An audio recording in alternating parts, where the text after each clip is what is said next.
In a town where the low-tier Chidori High School for boys and the prestigious Kikyo Girls High School stand side by side, this youth academy story centers on the dynamic between Chidori's tough-looking student Rentaro Tsumugi and Kikyo Girls student Kaorako Waguri. This time, we interviewed Saka Mikami sensei, currently serializing The Fragrant Flower Blooms with Dignity, to hear about the story behind the work's creation and memorable scenes. What inspired you to become a manga artist?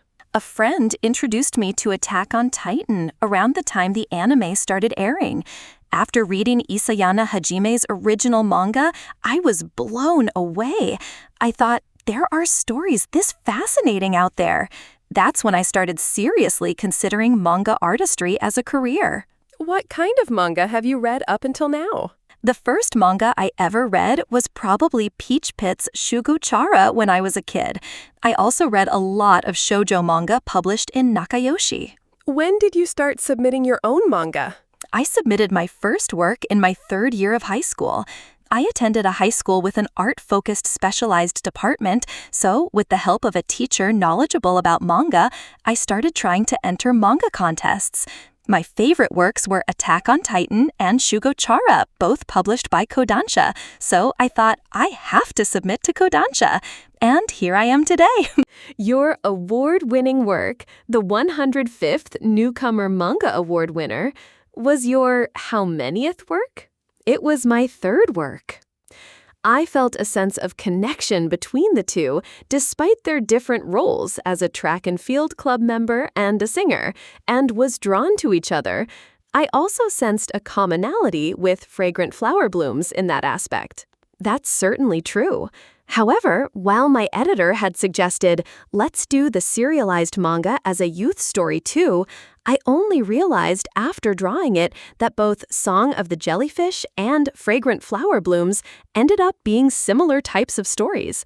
Maybe I unconsciously gravitate towards that kind of narrative. How do you feel now that you have started the serialization of Fragrant Flower Blooms? I definitely feel the schedule is tough. People who serialize regularly are amazing. But since high school, I've been creating works for assignments with all-nighters and a do-or-die mentality, so I'm managing somehow now. I'm glad I experienced the difficulty of creating works back then.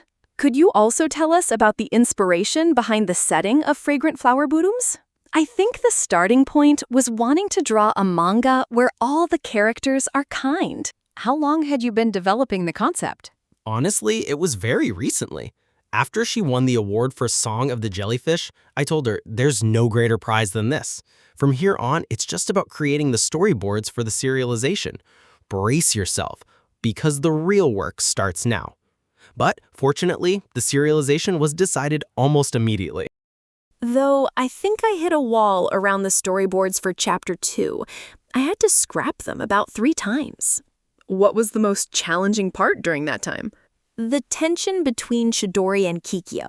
When planning Chapter 1, I'd already decided the boys' school and girls' school didn't get along.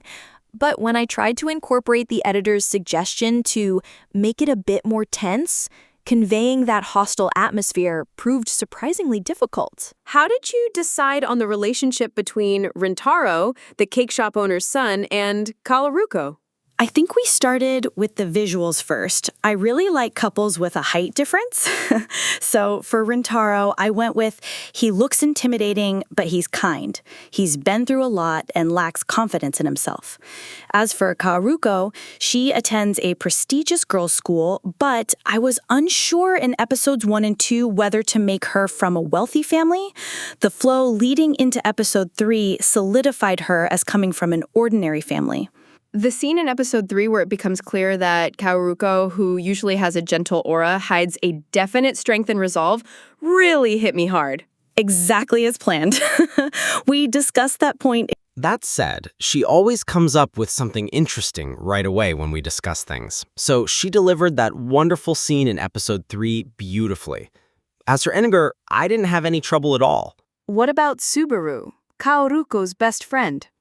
I wanted to draw a girl who adores Kaoruko. My initial image was more self-centered, but I thought that alone might make her hard to understand. So I made her a girl with low self-esteem who tends to overthink things. Usami and the other friends of Rintaro are all watching over him gently, aren't they? I absolutely couldn't compromise on making this a story about kind people, so I envisioned Usami and the others as brightening up the gloomy Rintaro. They naturally drive both Rintaro's and the story's development, making them easy to write. Rintaro's mother also seems to add great flavor at key moments. You know, just seeing an adolescent boy genuinely cherishing his family shows he's a good kid at heart. I wanted to depict that side of him. How did you approach situations like when the two meet at Rintaro's family cake shop? I decided based on feeling that it would be good to show the gap between Rintaro's scary face and him working at the cake shop. We just discuss the flow of the story first and then start drawing.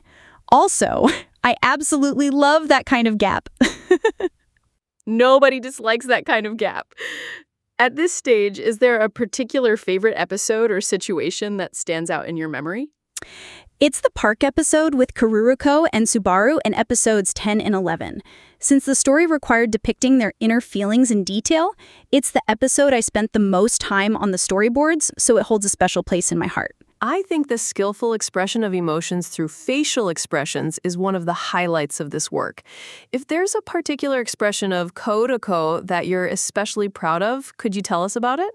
I've always enjoyed drawing expressions, but in Fragrant Flower Blooms, I am particularly fond of Kaoruko's expression in the aquarium scene in episode 18 when Rintaro says, "Let's do everything Kaoruko wants to do."